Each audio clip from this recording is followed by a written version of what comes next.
ਅੱਜ ਪੈਂਤੇਕੁਸਤ ਦੇ ਦਿਨ ਤੇ ਪਵਿੱਤਰ ਆਤਮਾ ਦਾ ਉਤਰਨਾ, ਇਸ ਵਿਸ਼ੇ ਦੇ ਹੇਠ ਆਓ ਅਸੀਂ ਵਚਨ ਦਾ ਅਧਿਐਨ ਕਰੀਏ। ਆਓ ਅਸੀਂ ਰਸੂਲਾਂ ਦੇ ਕਰਤੱਵ ਅਧਿਆਇ 2 ਵਚਨ 1 ਤੇ ਨਜ਼ਰ ਪਾਈਏ। ਜਦ ਪੈਂਤੇਕੁਸਤ ਦਾ ਦਿਨ ਆਇਆ, ਉਹ ਸਭ ਇੱਕ ਥਾਂ ਇਕੱਠੇ ਸਨ, ਔਰ ਅਚਾਨਕ ਆਕਾਸ਼ ਤੋਂ ਇੱਕ ਗੂੰਜ ਆਈ, ਜਿਹੀ ਵੱਡੀ ਭਾਰੀ ਹਨੇਰੀ ਦੇ ਵਗਣ ਦੀ ਹੁੰਦੀ ਹੈ, ਅਤੇ ਉਸ ਨਾਲ ਸਾਰਾ ਘਰ ਜਿੱਥੇ ਉਹ ਬੈਠੇ ਸਨ ਭਰ ਗਿਆ। ਔਰ ਉਹਨਾਂ ਨੂੰ ਅੱਗ ਦੀਆਂ ਜੀਭਾਂ ਵੱਖਰੀਆਂ ਵੱਖਰੀਆਂ ਹੁੰਦੀਆਂ ਵਿਖਾਈ ਦਿੱਤੀਆਂ, ਅਤੇ ਉਹ ਉਹਨਾਂ ਵਿੱਚੋਂ ਹਰੇਕ ਉੱਤੇ ਠਹਿਰੀਆਂ। ਤਦ ਉਹ ਸਭੇ ਪਵਿੱਤਰ ਆਤਮਾ ਨਾਲ ਭਰ ਗਏ ਅਤੇ ਹੋਰ ਬੋਲੀਆਂ ਬੋਲਣ ਲੱਗ ਪਏ, ਜਿਵੇਂ ਆਤਮਾ ਨੇ ਉਹਨਾਂ ਨੂੰ ਬੋਲਣ ਦਿੱਤਾ। 2000 ਸਾਲ ਪਹਿਲਾਂ ਅੱਜ ਇਸ ਘੜੀ ਰਸੂਲਾਂ ਨੇ ਮਰਕੁਸ ਦੇ ਉੱਪਰਲੇ ਕਮਰੇ ਵਿੱਚ ਇਕੱਠੇ ਹੋ ਕੇ ਪੰਤੇਕੁਸਤ ਦਾ ਪਵਿੱਤਰ ਪਰਬ ਮਨਾਇਆ। ਜਦੋਂ ਪੰਤੇਕੁਸਤ ਦਾ ਦਿਨ ਆਇਆ ਤਾਂ ਪਵਿੱਤਰ ਆਤਮਾ ਆਕਾਸ਼ ਤੋਂ ਇੱਕ ਗੂੰਜ ਆਈ, ਜਿਹੀ ਵੱਡੀ ਭਾਰੀ ਹਨੇਰੀ ਦੇ ਵਗਣ ਦੀ ਹੁੰਦੀ ਹੈ। ਅੱਗ ਵਰਗੀਆਂ ਜੀਭਾਂ ਵਰਗੀ ਪਵਿੱਤਰ ਆਤਮਾ ਦੇ ਦੁਆਰਾ ਹਰ ਕਿਸੇ ਨੂੰ ਇਮਾਨਦਾਰ ਅਤੇ ਉਤਸ਼ਾਹੀ ਦਿਲ ਦਿੱਤਾ ਗਿਆ ਹੈ। ਇਸ ਸਮੇਂ ਤੋਂ ਇੱਕ ਦਿਨ ਵਿੱਚ ਲਗਭਗ 3000 ਜਾਂ 5000 ਲੋਕ ਪਰਮੇਸ਼ਵਰ ਦੇ ਕੋਲ ਆਏ। ਜਿਸ ਦਿਨ ਸਾਮਰੀਆ ਤੋਂ ਧਰਤੀ ਦੀ ਹੱਦ ਤੱਕ ਖੁਸ਼ਖਬਰੀ ਦਾ ਪ੍ਰਚਾਰ ਦਾ ਮਹਾਨ ਕੰਮ ਸ਼ੁਰੂ ਹੋਇਆ, ਉਹ ਅੱਜ ਦਾ ਦਿਨ ਸੀ, ਜੋ ਪੰਤੇਕੁਸਤ ਦਾ ਦਿਨ ਹੈ। ਪੁਰਾਣੇ ਨੇਮ ਵਿੱਚ ਇਸ ਦਿਨ ਨੂੰ ਹਫ਼ਤਿਆਂ ਦਾ ਪਰਬ ਕਿਹਾ ਜਾਂਦਾ ਸੀ, ਅਤੇ ਨਵੇਂ ਨੇਮ ਵਿੱਚ ਇਸ ਨੂੰ ਪੰਤੇਕੁਸਤ ਦਾ ਦਿਨ ਕਿਹਾ ਜਾਂਦਾ ਹੈ। ਆਓ ਅਸੀਂ ਲੇਵੀਆ ਅਧਿਆਇ 23 ਖੋਲੀਏ ਅਤੇ ਹਫ਼ਤਿਆਂ ਦੇ ਪਰਬ ਦੀ ਸਿੱਖਿਆ ਤੇ ਇੱਕ ਨਜ਼ਰ ਪਾਈਏ। ਲੇਵੀਆ ਅਧਿਆਇ 23 ਵਚਨ 15। ਅਤੇ ਉਸ ਸਬਤ ਦੇ ਅਗਲੇ ਭਲਕ ਤੋਂ, ਉਸ ਦਿਨ ਤੋਂ ਜੋ ਤੁਸੀਂ ਹਿਲਾਉਣ ਦੀ ਭੇਟ ਦਾ ਪੂਲਾ ਲਿਆਏ। ਉਹ ਕਿਹੜਾ ਦਿਨ ਸੀ? ਉਹ ਪਹਿਲੇ ਫਲ ਦਾ ਪਰਬ, ਮਤਲਬ ਜੀ ਉੱਠਣ ਦਾ ਦਿਨ ਸੀ। ਇਸ ਕਰਕੇ ਸਬਤ ਦੇ ਅਗਲੇ ਦਿਨ ਯੀਸ਼ੂ ਮਸੀਹ ਮੁਰਦਿਆਂ ਵਿੱਚੋਂ ਜੀ ਉੱਠੇ, ਅਤੇ ਜੋ ਸੋ ਗਏ ਸੀ ਉਹਨਾਂ ਵਿੱਚੋਂ ਪਹਿਲਾ ਫਲ ਹੋਏ, ਹੈ ਨਾ? ਅਤੇ ਉਸ ਸਬਤ ਦੇ ਅਗਲੇ ਭਲਕ ਤੋਂ, ਉਸ ਦਿਨ ਤੋਂ ਜੋ ਤੁਸੀਂ ਹਿਲਾਉਣ ਦੀ ਭੇਟ ਦਾ ਪੂਲਾ ਲਿਆਏ, ਤੁਸੀਂ 7 ਸਬਤ ਪੂਰੇ ਗਿਣੇ। ਪੂਰੇ 7 ਸਬਤ ਗਿਣਨ ਦੇ ਲਈ ਜਦੋਂ ਅਸੀਂ 7 ਨੂੰ 7 ਨਾਲ ਗੁਣਾ ਕਰਦੇ ਹਾਂ ਤਾਂ ਇਹ 49 ਹੈ। ਵਚਨ 16, ਅਰਥਾਤ 7ਵੇਂ ਸਬਤ ਦੇ ਅਗਲੇ ਭਲਕ ਤਾਈਂ ਤੁਸੀਂ 50 ਦਿਨ ਗਿਣੇ, ਅਤੇ ਫਿਰ ਯਹੋਵਾ ਦੇ ਅੱਗੇ ਇੱਕ ਮੈਦੇ ਦੀ ਭੇਂਟ ਨਵੀਂ ਚੜਾਉਣੀ। ਜਦੋਂ ਅਸੀਂ ਪੰਤੇਕੁਸਤ ਸ਼ਬਦ ਦਾ ਅਰਥ ਦੇਖਦੇ ਹਾਂ ਤਾਂ ਇਸ ਦਾ ਮਤਲਬ 50 ਹੁੰਦਾ ਹੈ। ਇਸ ਲਈ ਪੰਤੇਕੁਸਤ ਦਾ ਦਿਨ ਉਹ ਪਰਬ ਨਹੀਂ ਸੀ ਜੋ ਨਵੇਂ ਨੇਮ ਦੇ ਸਮੇਂ ਵਿੱਚ ਪੈਦਾ ਹੋਇਆ। ਫਿਰ ਉਹ ਕਦੋਂ ਤੋਂ ਮਨਾਇਆ ਜਾਂਦਾ ਸੀ? ਅਸੀਂ ਦੇਖ ਸਕਦੇ ਹਾਂ ਕਿ ਇਹ ਪਰਮੇਸ਼ਵਰ ਦੀ ਵਿਵਸਥਾ ਦਾ ਇੱਕ ਭਾਗ ਸੀ, ਜਿਸ ਨੂੰ 3500 ਸਾਲ ਪਹਿਲਾਂ ਮੂਸਾ ਦੇ ਸਮੇਂ ਤੋਂ ਮਨਾਇਆ ਜਾਂਦਾ ਸੀ। ਨਵੇਂ ਨੇਮ ਵਿੱਚ ਪਰਮੇਸ਼ਵਰ ਨੇ ਪੰਤੇਕੁਸਤ ਦੇ ਬਾਰੇ ਭਵਿੱਖਬਾਣੀ ਨੂੰ ਪੂਰਾ ਕੀਤਾ। ਪੁਰਾਣਾ ਨੇਮ ਪਰਛਾਵਾਂ ਹੈ ਅਤੇ ਨਵਾਂ ਨੇਮ ਅਸਲੀਅਤ ਹੈ। ਪੁਰਾਣੇ ਨੇਮ ਵਿੱਚ ਪਰਮੇਸ਼ਵਰ ਦੇ ਵਚਨ ਨਵੇਂ ਨੇਮ ਦੇ ਵਚਨਾਂ ਦੇ ਨਾਲ ਜੋੜਾ ਬੰਨ੍ਹਦੇ ਹਨ, ਜੋ ਇਸ ਤਰ੍ਹਾਂ ਨਾਲ ਇੱਕ ਦੂਸਰੇ ਵਿਚਕਾਰ ਫਰਕ ਦਿਖਾਉਂਦੇ ਹਨ। ਆਓ ਅਸੀਂ ਵਚਨ 16 ਦੇਖੀਏ, ਅਰਥਾਤ 7ਵੇਂ ਸਬਤ ਦੇ ਅਗਲੇ ਭਲਕ ਤਾਈਂ ਤੁਸੀਂ 50 ਦਿਨ ਗਿਣਨੇ, ਅਤੇ ਫਿਰ ਯਹੋਵਾ ਦੇ ਅੱਗੇ ਇੱਕ ਮੈਦੇ ਦੀ ਭੇਂਟ ਨਵੀਂ ਚੜਾਉਣੀ। ਵਚਨ 17, ਤੁਸੀਂ ਆਪਣੇ ਵਸੇਬਿਆਂ ਵਿੱਚੋਂ 2 ਦਸਵੰਧਾਂ ਦੇ 2 ਹਿਲਾਉਣ ਦੀਆਂ ਰੋਟੀਆਂ ਕੱਢਣੀਆਂ। ਉਹ ਮੈਦੇ ਦੀਆਂ ਹੋਣ, ਉਹ ਖਮੀਰ ਨਾਲ ਗੁੰਨੀਆਂ ਜਾਣ। ਉਹ ਯਹੋਵਾ ਦੇ ਅੱਗੇ ਪਹਿਲਾ ਫਲ ਹੈ। ਉਹ ਦਿਨ ਜੋ ਸਬਤ ਦਾ ਅਗਲਾ ਭਲਕ ਸੀ, ਉਸ ਦਿਨ ਤੋਂ 50ਵੇਂ ਦਿਨ ਉਹ ਹਿਲਾਉਣ ਵਾਲੀ ਭੇਂਟ ਚੜਾਉਂਦੇ ਸੀ, ਮਤਲਬ ਜੀ ਉੱਠਣ ਦੇ ਦਿਨ ਤੋਂ 50ਵਾਂ ਦਿਨ ਅੱਜ ਪੰਤੇਕੁਸਤ ਦਾ ਦਿਨ ਹੈ। ਪੁਰਾਣੇ ਨੇਮ ਦੇ ਸਾਰੇ ਪਰਵਾਂ ਦੀਆਂ ਤਰੀਕਾਂ ਦੇ ਬਾਰੇ ਵਿੱਚ ਕਹੀਏ ਤਾਂ ਮੂਸਾ ਦੀ ਵਿਵਸਥਾ ਵਿੱਚ ਪਰਮੇਸ਼ਵਰ ਨੇ ਪਹਿਲਾਂ ਤੋਂ ਹੀ ਉਹਨਾਂ ਨੂੰ ਨਿਯੁਕਤ ਕੀਤਾ ਹੈ ਕਿ ਕਦੋਂ ਉਹਨਾਂ ਨੂੰ ਮਨਾਇਆ ਜਾਣਾ ਚਾਹੀਦਾ ਹੈ। ਪਰਬ ਦੇ ਨਿਯਤ ਸਮੇਂ ਦੇ ਅਨੁਸਾਰ ਪਰਮੇਸ਼ਵਰ ਨੇ ਨਵੇਂ ਨੇਮ ਵਿੱਚ 50ਵੇਂ ਦਿਨ ਪਹਿਲੇ ਚਰਚ ਦੇ ਸਾਰੇ ਸੰਤਾਂ ਤੇ ਪਹਿਲੀ ਬਰਸਾਤ ਦਾ ਪਵਿੱਤਰ ਆਤਮਾ ਦਿੱਤਾ। ਫਿਰ ਪਰਮੇਸ਼ਵਰ ਨੇ ਪੰਤੇਕੁਸਤ ਦਾ ਪਵਿੱਤਰ ਆਤਮਾ ਕਿਉਂ ਦਿੱਤਾ? ਆਓ ਅਸੀਂ ਰਸੂਲਾਂ ਦੇ ਕਰਤੱਵ ਅਧਿਆਇ 1 ਵਿੱਚ ਪੰਤੇਕੁਸਤ ਦੇ ਦਿਨ ਤੇ ਪਵਿੱਤਰ ਆਤਮਾ ਦੇਣ ਦਾ ਕਾਰਨ ਅਤੇ ਪਰਮੇਸ਼ਵਰ ਦੀ ਇੱਛਾ ਨੂੰ ਜਾਣੀਏ। ਰਸੂਲਾਂ ਦੇ ਕਰਤੱਵ ਅਧਿਆਇ 1 ਵਚਨ 6, ਸੋ ਜਾਂ ਉਹ ਇਕੱਠੇ ਹੋਏ ਤਾਂ ਉਹਨਾਂ ਉਸ ਤੋਂ ਪੁੱਛਿਆ ਕਿ ਪ੍ਰਭੂ ਜੀ, ਕਿ ਤੂੰ ਇਸ ਵੇਲੇ ਇਜ਼ਰਾਈਲ ਦਾ ਰਾਜ ਬਹਾਲ ਕਰਦਾ ਹੈ? ਉਸਨੇ ਉਹਨਾਂ ਨੂੰ ਆਖਿਆ, ਤੁਹਾਡਾ ਕੰਮ ਨਹੀਂ, ਭਾਈ ਉਹਨਾਂ ਸਮਿਆਂ ਤੇ ਵੇਲਿਆਂ ਨੂੰ ਜਾਣੋ ਜੋ ਪਿਤਾ ਨੇ ਆਪਣੇ ਵਸ ਵਿੱਚ ਰੱਖੇ ਹਨ। ਪਰ ਜਦ ਪਵਿੱਤਰ ਆਤਮਾ ਤੁਹਾਡੇ ਉੱਤੇ ਆਵੇਗਾ ਤਾਂ ਤੁਸੀਂ ਸ਼ਕਤੀ ਪਾਓਗੇ। ਇਹ ਕਹਿੰਦਾ ਹੈ ਕਿ ਜਦੋਂ ਪਵਿੱਤਰ ਆਤਮਾ ਆਵੇਗਾ ਤਾਂ ਪਰਮੇਸ਼ਵਰ ਦੀ ਸੰਤਾਨ ਜੋ ਵਿਸ਼ਵਾਸ ਕਰਦੀ ਹੈ ਉਹ ਸ਼ਕਤੀ ਪ੍ਰਾਪਤ ਕਰੇਗੀ ਅਤੇ ਯਰੂਸ਼ਲਮ ਅਰ ਸਾਰੀ ਯਹੂਦੀਆ ਅਤੇ ਸਾਮਰੀਆ ਵਿੱਚ ਸਗੋਂ ਧਰਤੀ ਦੇ ਬੰਨੇ ਤੀਕਰ ਮੇਰੇ ਗਵਾਹ ਹੋਵੋਗੇ।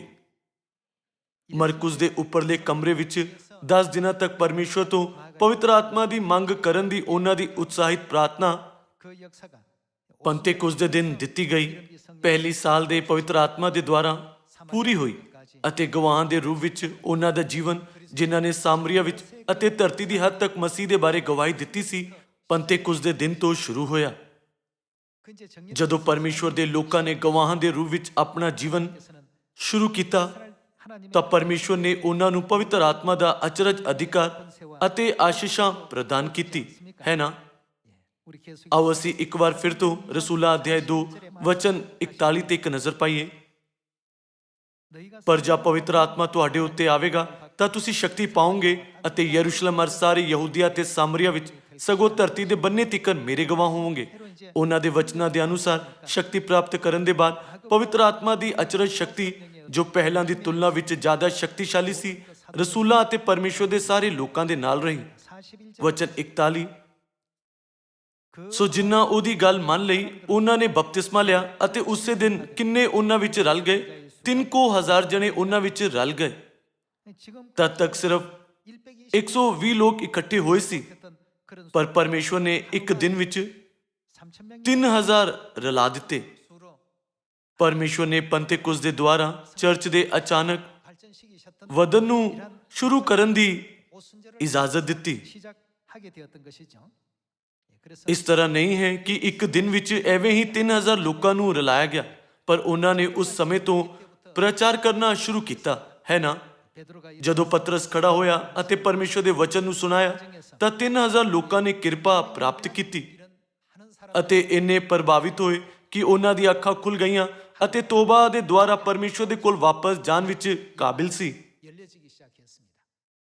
ਫਿਰ ਪਰਮੇਸ਼ਵਰ ਨੇ ਸਾਨੂੰ ਇਸ ਯੁੱਗ ਵਿੱਚ ਪਵਿੱਤਰ ਆਤਮਾ ਕਿਉਂ ਪ੍ਰਦਾਨ ਕੀਤਾ? ਪਰਮੇਸ਼ਵਰ ਨੇ ਸਾਨੂੰ ਯੋਗਤਾਵਾਂ ਅਤੇ ਸ਼ਕਤੀ ਦਿੱਤੀ ਹੈ ਤਾਂ ਜੋ ਅਸੀਂ ਇਸ ਤਰ੍ਹਾਂ ਦੇ ਕੰਮ ਨੂੰ ਪੂਰਾ ਕਰ ਸਕੀਏ, ਹੈ ਨਾ। ਆਓ ਅਸੀਂ ਹਿਜਕੀਏਲ ਅਧਿਆਇ 3 ਵਚਨ 16 ਤੇ ਜਾਈਏ। 7 ਦਿਨਾਂ ਮਗਰੋਂ ਇਹ ਹੋਇਆ ਕਿ ਯਹੋਵਾ ਦਾ ਬਚਨ ਮੇਰੇ ਕੋਲ ਆਇਆ ਤੇ ਆਖਿਆ ਕਿ ਇਹ ਆਦਮੀ ਦੇ ਪੁੱਤਰ, ਮੈਂ ਤੈਨੂੰ ਇਜ਼ਰਾਈਲ ਦੇ ਘਰਾਣੇ ਲਈ ਰਾਖਾ ਬਣਾਇਆ ਹੈ। ਆਖਰਕਾਰ ਪਰਮੇਸ਼ਵਰ ਨੇ ਪਵਿੱਤਰ ਆਤਮਾ ਦਿੱਤਾ ਤਾਂ ਜੋ ਅਸੀਂ ਤੋਬਾ ਵਿੱਚ ਲੋਕਾਂ ਦੀ ਅਗਵਾਈ ਕਰਦੇ ਹੋਏ ਦੁਨੀਆ ਨੂੰ ਚੇਤਾਵਨੀ ਦੇ ਸਕੀਏ, ਹੈ ਨਾ। ਇਹ ਦੇਖਣ ਦੇ ਬਾਅਦ ਕਿ ਕਿਵੇਂ ਯੀਸ਼ੂ ਨੂੰ ਸਲੀਬ ਤੇ ਚੜਾਇਆ ਗਿਆ, ਰੋਮਨ ਸੈਨਿਕਾਂ ਦੁਆਰਾ ਘਸੀਟਿਆ ਗਿਆ ਅਤੇ ਪ੍ਰਧਾਨ ਜਾਜਕਾਂ ਦੇ ਸੇਵਕਾਂ ਦੁਆਰਾ ਗ੍ਰਿਫਤਾਰ ਕੀਤਾ ਗਿਆ, ਚੇਲੇ ਬਹੁਤ ਹੀ ਡਰ ਗਏ ਸੀ। ਜਦੋਂ ਵੀ ਉਹ ਇਕੱਠੇ ਹੁੰਦੇ, ਉਹ ਗੁਪਤ ਰੂਪ ਨਾਲ ਮਿਲਦੇ ਅਤੇ ਦਰਵਾਜ਼ਾ ਬੰਦ ਕਰ ਦਿੰਦੇ ਤਾਂ ਜੋ ਕੋਈ ਹੋਰ ਅੰਦਰ ਨਾ ਆ ਸਕੇ।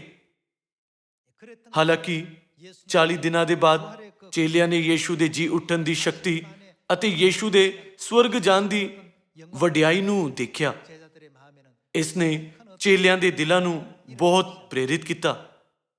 ਉਸ ਦੇ ਤੁਰੰਤ ਬਾਅਦ ਵਚਨ ਦੇ ਅਨੁਸਾਰ ਇਹ ਜਾਤੀ ਬਿਨਾਂ ਪ੍ਰਾਰਥਨਾ ਕਿਸੇ ਹੋਰ ਹੱਲ ਨਾਲ ਨਹੀਂ ਨਿਕਲ ਸਕਦੀ। ਚੇਲਿਆਂ ਨੇ 10 ਦਿਨਾਂ ਤੱਕ ਪ੍ਰਾਰਥਨਾ ਕੀਤੀ ਅਤੇ ਉਹਨਾਂ ਦੀ ਪ੍ਰਾਰਥਨਾ ਦਾ ਧੂਪ ਦਾ ਧੂਆ ਸਵਰਗ ਵਿੱਚ ਪਰਮੇਸ਼ਵਰ ਦੇ ਸਿੰਘਾਸਨ ਤੱਕ ਪਹੁੰਚਿਆ।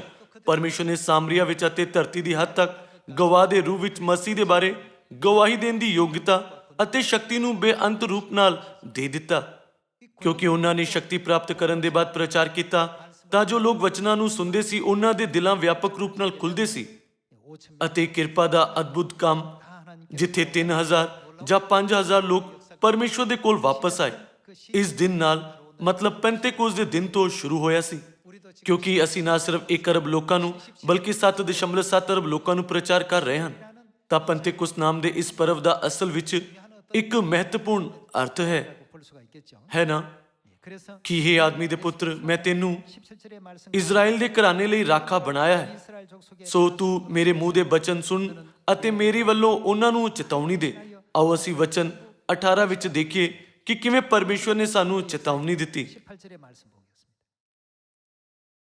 ਜਦੋਂ ਮੈਂ ਦੁਸ਼ਟ ਨੂੰ ਆਖਾਂ ਕਿ ਤੂੰ ਨਿਸ਼ਚੈ ਮਰੇਗਾ ਅਤੇ ਤੂੰ ਉਸ ਨੂੰ ਚੇਤਾਵਨੀ ਨਾ ਦੇਵੇਂ ਅਤੇ ਦੁਸ਼ਟ ਨੂੰ ਉਹਦੇ ਕੁਚਲਣ ਤੋਂ ਖਬਰਦਾਰ ਨਾ ਕਰੇ, ਭਾਈ ਉਹ ਜੀਵੇ, ਤਾਂ ਦੁਸ਼ਟ ਆਪਣੀ ਬਦੀ ਵਿੱਚ ਤਾਂ ਮਰੇਗਾ, ਪਰ ਮੈਂ ਉਹਦੇ ਖੂਨ ਦਾ ਬਦਲਾ ਤੇਰੇ ਹੱਥੋਂ ਲਵਾਂਗਾ।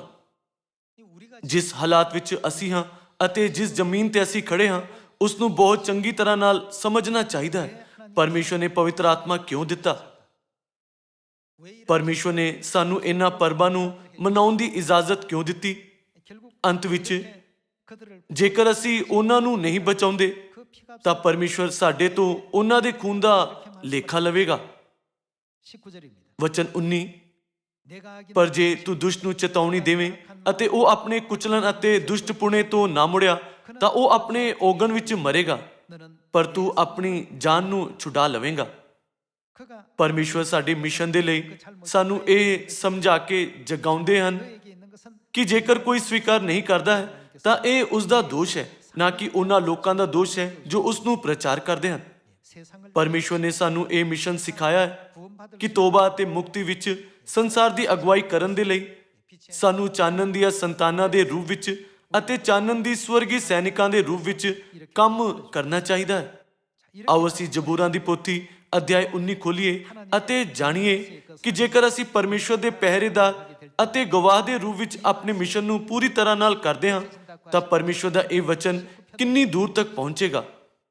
ਜ਼ਬੂਰਾਂ ਦੀ ਪੋਥੀ ਅਧਿਆਇ 19 ਵਚਨ 1, ਆਕਾਸ਼ ਪਰਮੇਸ਼ਵਰ ਦੀ ਮਹਿਮਾ ਦਾ ਵਰਣਨ ਕਰਦੇ ਹਨ ਅਤੇ ਅੰਬਰ ਉਸ ਦੀ ਦਸਤਕਾਰੀ ਵਿਖਾਉਂਦਾ ਹੈ। ਦਿਨ ਦਿਨ ਨਾਲ ਬੋਲੀ ਬੋਲਦਾ ਹੈ ਅਤੇ ਰਾਤ ਰਾਤ ਨੂੰ ਗਿਆਨ ਦੱਸਦੀ ਹੈ। ਉਹਨਾਂ ਦੀ ਨਾ ਕੋਈ ਬੋਲੀ ਹੈ, ਨਾ ਸ਼ਬਦ ਹਨ, ਨਾ ਉਹਨਾਂ ਦੀ ਆਵਾਜ਼ ਸੁਣੀਦੀ ਹੈ। ਸਾਰੀ ਧਰਤੀ ਵਿੱਚ ਉਹਨਾਂ ਦੀ ਤਾਰ ਪਹੁੰਚਦੀ ਹੈ ਅਤੇ ਸੰਸਾਰ ਦੀਆਂ ਕਿੱਥੇ ਤੱਕ ਹੱਦਾਂ ਤੀਕਰ ਉਹਨਾਂ ਦੇ ਬੋਲ। ਇੱਥੇ ਲਿਖਿਆ ਗਿਆ ਹੈ ਕਿ ਇਸ ਤਰ੍ਹਾਂ ਦੀ ਕੋਈ ਜਗ੍ਹਾ ਨਹੀਂ ਹੈ ਜਿੱਥੇ ਪਰਮੇਸ਼ਵਰ ਦੇ ਵਚਨ ਦਾ ਪ੍ਰਚਾਰ ਨਹੀਂ ਕੀਤਾ ਜਾਂਦਾ, ਪਰ ਇਹ ਜਗਤ ਦੀ ਹੱਦ ਤੱਕ ਸਾਰੀ ਧਰਤੀ ਵਿੱਚ ਜਾਵੇਗਾ। ਜਦੋਂ ਪਰਮੇਸ਼ਵਰ ਦਾ ਵਚਨ ਜਗਤ ਦੀ ਹੱਦ ਤੱਕ ਜਾਂਦਾ ਹੈ ਤਾਂ ਪ੍ਰਚਾਰਕ ਉਹਨਾਂ ਨੂੰ ਕਿੱਥੇ ਆਉਣ ਨੂੰ ਕਹਿੰਦੇ ਹਨ? ਸਿਯੋਨ ਵਿੱਚ ਵਾਪਸ ਆਓ। ਸਾਨੂੰ ਉਹਨਾਂ ਨੂੰ ਇਹ ਕਹਿ ਕੇ ਮੁਕਤੀ ਦੇ ਬਾਰੇ ਜਾਣਨ ਦੇਣਾ ਚਾਹੀਦਾ ਹੈ ਕਿ ਸਿਯੋਨ ਵਿੱਚ ਆਓ ਜਿੱਥੇ ਪਰਮੇਸ਼ਵਰ ਰਹਿੰਦੇ ਹਨ, ਕਿਉਂਕਿ ਪਰਮੇਸ਼ਵਰ ਨੇ ਕਿਹਾ ਸੀ ਕਿ ਉਹਨਾਂ ਦਾ ਵਚਨ ਪੱਕਾ ਹੀ ਧਰਤੀ ਦੀ ਹੱਦ ਤੱਕ ਜਾਵੇਗਾ। ਤਦ ਅਸੀਂ ਬਾਈਬਲ ਦੀ ਭਵਿੱਖਬਾਣੀ ਤੋਂ ਬਚ ਨਹੀਂ ਸਕਦੇ, ਹੈ ਨਾ? ਆਓ ਅਸੀਂ ਇਰਮੀਆ ਅਧਿਆਇ 4 ਵਚਨ 5 ਤੇ ਜਾਈਏ। ਯਹੂਦਾ ਵਿੱਚ ਦੱਸੋ ਅਤੇ ਯਰੂਸ਼ਲਮ ਵਿੱਚ ਸੁਣਾਓ ਅਤੇ ਆਖੋ, ਭਾਈ ਦੇਸ਼ ਵਿੱਚ ਤੂਰੀ ਫੂਕੋ, ਉੱਚੀ ਦੇ ਕੇ ਪੁਕਾਰੋ ਅਤੇ ਆਖੋ, ਇਕੱਠੇ ਹੋ ਜਾਓ, ਭਾਈ ਅਸੀਂ ਗੜ ਵਾਲੇ ਸ਼ਹਿਰਾਂ ਵਿੱਚ ਚੱਲੀਏ। ਤੁਸੀਂ ਸਿਯੋਨ ਵਿੱਚ ਝੰਡਾ ਉੱਚਾ ਕਰੋ। ਸਾਨੂੰ ਸਿਯੋਨ ਵਿੱਚ ਕਿਵੇਂ ਜਾਣਾ ਚਾਹੀਦਾ ਹੈ? ਸਾਨੂੰ ਝਿਜਕ ਜਾਂ ਦੇਰ ਨਹੀਂ ਕਰਨੀ ਚਾਹੀਦੀ, ਪਰ ਤੁਰੰਤ ਸਿਯੋਨ ਦੇ ਵੱਲ ਭੱਜਣਾ ਚਾਹੀਦਾ ਹੈ। ਇਹ ਇਸ ਲਈ ਹੈ ਕਿਉਂਕਿ ਪਰਮੇਸ਼ਵਰ ਸਿਯੋਨ ਵਿੱਚ ਰਹਿੰਦੇ ਹਨ। ਸਿਯੋਨ ਤੇ ਸਾਡੇ ਰਾਜੇ ਦੇ ਰੂਪ ਵਿੱਚ ਸ਼ਾਸਨ ਕਰਦੇ ਹਨ ਅਤੇ ਸਿਯੋਨ ਵਿੱਚ ਆਪਣੀਆਂ ਸੰਤਾਨਾਂ ਦੇ ਪਾਪਾਂ ਦੀ ਮਾਫੀ ਦਿੰਦੇ ਹਨ। ਪਰਮੇਸ਼ਵਰ ਨੇ ਇਸ ਆਸ ਨਾਲ ਸਾਨੂੰ ਸਿਯੋਨ ਵਿੱਚ ਇਕੱਠਾ ਹੋਣ ਦੇ ਲਈ ਕਿਹਾ ਕਿ ਅਸੀਂ ਜਲਦੀ ਨਾਲ ਸਿਯੋਨ ਵਿੱਚ ਨੱਠ ਜਾਵਾਂਗੇ ਅਤੇ ਪਾਪਾਂ ਦੀ ਮਾਫੀ ਅਤੇ ਮੁਕਤੀ ਪ੍ਰਾਪਤ ਕਰਾਂਗੇ। ਆਓ ਅਸੀਂ ਯਸ਼ਾਇਆ ਅਧਿਆਇ 33 ਵਚਨ 20 ਦੇਖੀਏ। ਸਿਯੋਨ ਨੂੰ ਤੱਕ, ਸਾਡੇ ਮਿੱਥੇ ਹੋਏ ਪਰਮਾਂ ਦਾ ਨਗਰ, ਤੇਰੀਆਂ ਅੱਖਾਂ ਯਰੂਸ਼ਲਮ ਨੂੰ ਵੇਖਣਗੀਆਂ। ਇੱਕ ਆਰਾਮ ਦਾ ਵਾਸ, ਇੱਕ ਤੰਬੂ ਜਿਹੜਾ ਪੁੱਟਿਆ ਨਾ ਜਾਵੇਗਾ, ਜਿਹਦੇ ਕਿੱਲੇ ਕਦੀ ਉਖਾੜੇ ਨਹੀਂ ਜਾਣਗੇ, ਜਿਹਦੀਆਂ ਲਾਸ਼ਾਂ ਵਿੱਚੋਂ ਇੱਕ ਵੀ ਤੋੜੀ ਨਾ ਜਾਵੇਗੀ, ਪਰ ਉੱਥੇ ਯਹੋਵਾ ਸ਼ਾਨ ਵਿੱਚ ਸਾਡੇ ਅੰਗ ਸੰਗ ਹੋਵੇਗਾ। ਪਰਮੇਸ਼ਵਰ ਸਾਡੇ ਨਾਲ ਕਿੱਥੇ ਰਹਿਣਗੇ? ਪੱਕਾ ਹੀ ਇਹ ਸਿਯੋਨ ਵਿੱਚ ਹੈ। ਇਸ ਲਈ ਜਦੋਂ ਅਸੀਂ ਸਾਰੇ ਦੇਸ਼ਾਂ ਨੂੰ ਖੁਸ਼ਖਬਰੀ ਦਾ ਪ੍ਰਚਾਰ ਕਰਦੇ ਹਾਂ ਤਾਂ ਸਾਨੂੰ ਕਹਿਣਾ ਚਾਹੀਦਾ ਹੈ, ਆਓ ਅਸੀਂ ਪਿਤਾ ਪਰਮੇਸ਼ਵਰ ਅਤੇ ਮਾਤਾ ਪਰਮੇਸ਼ਵਰ ਤੇ ਵਿਸ਼ਵਾਸ ਕਰਦੇ ਹੋਏ ਜੋ ਸਿਯੋਨ ਵਿੱਚ ਹਨ, ਸਿਯੋਨ ਵਿੱਚ ਮੁੜ ਕੇ ਮੁਕਤੀ ਦੇ ਰਾਹ ਤੇ ਇਕੱਠੇ ਚੱਲੀਏ ਅਤੇ ਪਾਪਾਂ ਦੀ ਮਾਫੀ ਪ੍ਰਾਪਤ ਕਰੀਏ।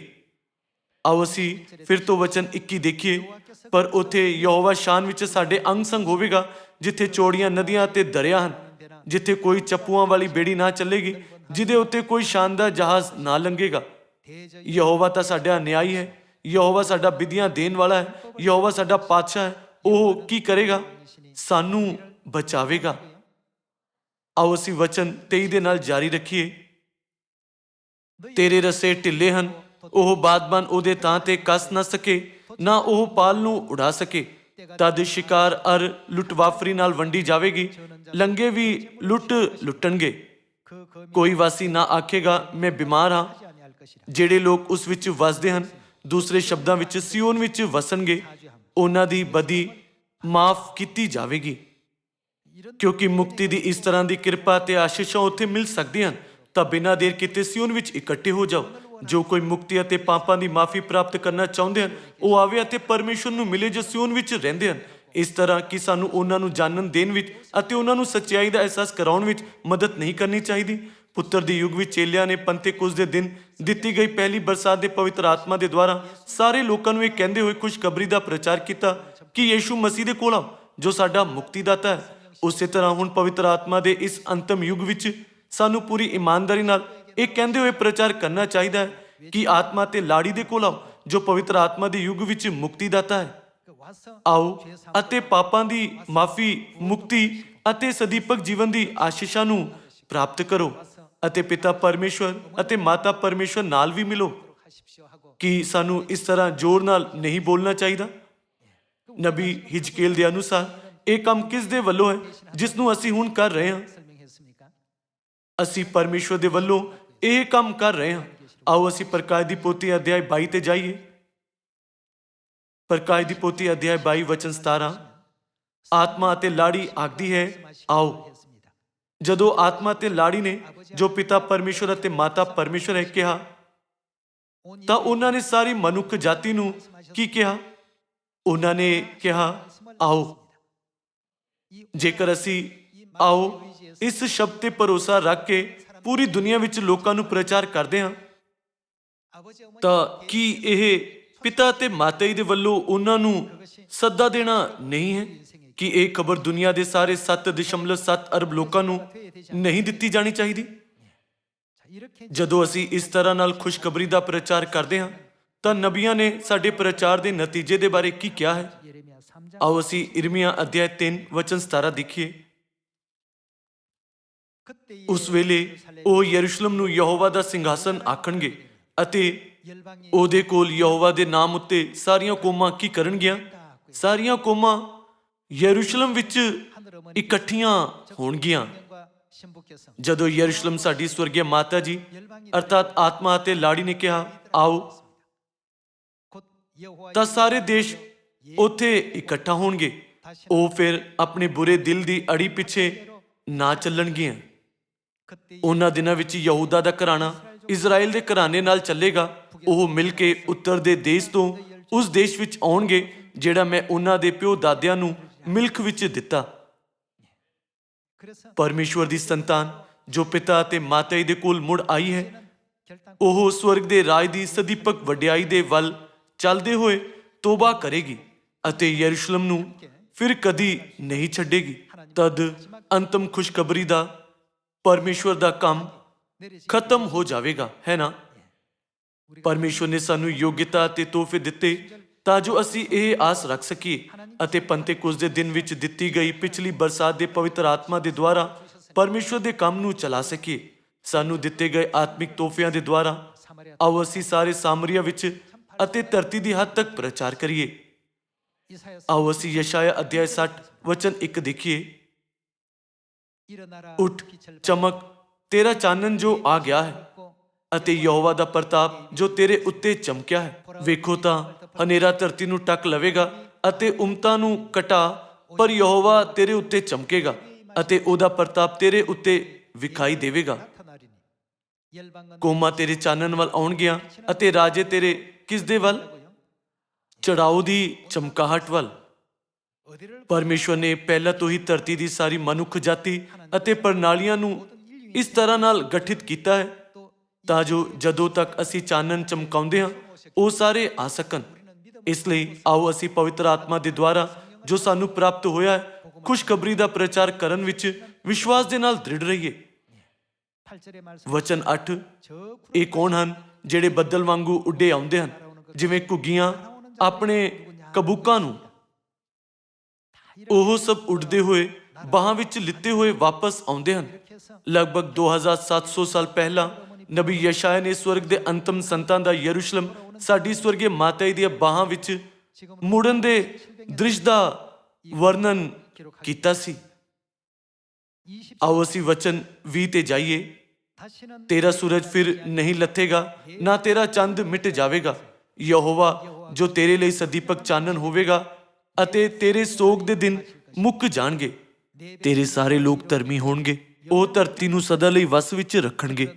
ਮੇਰੀ ਲਾਈ ਹੋਈ ਲਗਰ, ਮੇਰੇ ਹੱਥਾਂ ਦਾ ਕੰਮ, ਭਾਈ ਮੈਂ ਸਜਾਇਆ ਜਾਵਾਂ। ਨਿੱਕਾ ਜਿਹਾ ਹਜ਼ਾਰ ਹੋ ਜਾਵੇਗਾ ਅਤੇ ਛੋਟਾ ਇੱਕ ਬਲਵੰਤ ਕੌਮ। ਮੈਂ ਯਹੋਵਾ ਵੇਲੇ ਸਿਰ ਇਹਨੂੰ ਛੇਤੀ ਕਰਾਂਗਾ। ਜਿਵੇਂ ਪਰਮੇਸ਼ਵਰ ਨੇ ਪੰਤੇਕੁਸਤ ਦੀ ਪਹਿਲੀ ਬਰਸਾਤ ਦਾ ਪਵਿੱਤਰ ਆਤਮਾ ਪ੍ਰਦਾਨ ਕੀਤਾ ਅਤੇ ਇਸ ਅੰਤਮ ਯੁੱਗ ਵਿੱਚ ਫਿਰ ਤੋਂ ਪਿਛਲੀ ਬਰਸਾਤ ਦੇ ਪਵਿੱਤਰ ਆਤਮਾ ਨੂੰ ਪ੍ਰਦਾਨ ਕੀਤਾ, ਤਾਂ ਸਾਨੂੰ ਸਿਰਫ ਇਸ ਗੱਲ ਦੇ ਲਈ ਖੁਸ਼ ਨਹੀਂ ਹੋਣਾ ਚਾਹੀਦਾ ਕਿ ਅਸੀਂ ਇਸ ਨੂੰ ਪ੍ਰਾਪਤ ਕੀਤਾ, ਪਰ ਕੁਝ ਇਸ ਤਰ੍ਹਾਂ ਹੈ ਜੋ ਸਾਨੂੰ ਕਰਨਾ ਚਾਹੀਦਾ। ਪਰਮੇਸ਼ਵਰ ਕਿਸ ਕਰਕੇ ਪਵਿੱਤਰ ਆਤਮਾ ਦਿੰਦੇ ਹਨ? ਪਰਮੇਸ਼ਵਰ ਸਾਨੂੰ ਸ਼ਕਤੀ ਪ੍ਰਦਾਨ ਕਰਦੇ ਹਨ ਅਤੇ ਸਾਨੂੰ ਯੋਗਤਾ ਦਿੰਦੇ ਹਨ ਤਾਂ ਜੋ ਅਸੀਂ ਪਰਮੇਸ਼ਵਰ ਦੇ ਵੱਲੋਂ ਕੰਮ ਕਰ ਸਕੀਏ। ਜੋ ਲੋਕ ਕੋਸ਼ਿਸ਼ ਕਰਦੇ ਹਨ ਉਹਨਾਂ ਨੂੰ ਪਰਮੇਸ਼ਵਰ ਹਮੇਸ਼ਾ ਕੰਮ ਕਰਨ ਦੀ ਯੋਗਤਾ ਦਿੰਦੇ ਹਨ। ਇਸ ਲਈ ਪਰਮੇਸ਼ਵਰ ਦੀ ਮਰਜ਼ੀ ਨੂੰ ਕਰਦੇ ਹੋਏ ਸਾਨੂੰ ਸਿਰਫ ਪਰਮੇਸ਼ਵਰ ਤੇ ਭਰੋਸਾ ਰੱਖਣਾ ਚਾਹੀਦਾ ਹੈ। ਪਰਮੇਸ਼ਵਰ ਨੇ ਕਿਹਾ ਕਿ ਜੋ ਲੋਕ ਕੰਮ ਕਰਦੇ ਹਨ ਉਹ ਉਹਨਾਂ ਨੂੰ ਯੋਗਤਾ ਪ੍ਰਦਾਨ ਕਰਨਗੇ। ਜੇਕਰ ਤੁਸੀਂ ਕੰਮ ਨਹੀਂ ਕਰਦੇ ਤਾਂ ਕਹੀ ਕਿਸ ਕੰਮ ਦੀ ਹੈ ਅਤੇ ਕੰਧਾਲੀ ਕਿਸ ਕੰਮ ਦੀ ਹੈ? ਕੰਮ ਕਰਨ ਵਾਲਿਆਂ ਦੇ ਲਈ ਸਾਰੇ ਸੰਦ ਜ਼ਰੂਰੀ ਹਨ। ਇਸ ਤਰ੍ਹਾਂ ਕਿਉਂਕਿ ਪਵਿੱਤਰ ਆਤਮਾ ਦੀ ਕਿਰਪਾ ਅਤੇ ਪਵਿੱਤਰ ਆਤਮਾ ਦੀ ਯੋਗਤਾ ਉਹਨਾਂ ਲੋਕਾਂ ਦੇ ਲਈ ਜ਼ਰੂਰੀ ਹੈ ਜੋ ਕੰਮ ਕਰਦੇ ਹਨ, ਅਤੇ ਜਦੋਂ ਤੱਕ ਅਸੀਂ ਕੰਮ ਕਰਦੇ ਹਾਂ ਪਰਮੇਸ਼ਵਰ ਉਹ ਸਾਰੇ ਸਾਨੂੰ ਪ੍ਰਦਾਨ ਕਰਨਗੇ। ਖੁਸ਼ਖਬਰੀ ਦਾ ਪ੍ਰਚਾਰ ਕਰਦੇ ਸਮੇਂ ਕਦੀ-ਕਦੀ ਸਾਨੂੰ ਅਨੇਕ ਮੁਸ਼ਕਲਾਂ ਦਾ ਸਾਹਮਣਾ ਕਰਨਾ ਪੈ ਸਕਦਾ ਹੈ, ਜੋ ਬਾਹਰਲੇ ਹਾਲਾਤਾਂ ਦੇ ਕਰਕੇ ਪ੍ਰਚਾਰ ਕਰਨ ਵਿੱਚ ਝਿਜਕ ਹੋ ਸਕਦੀ ਹੈ।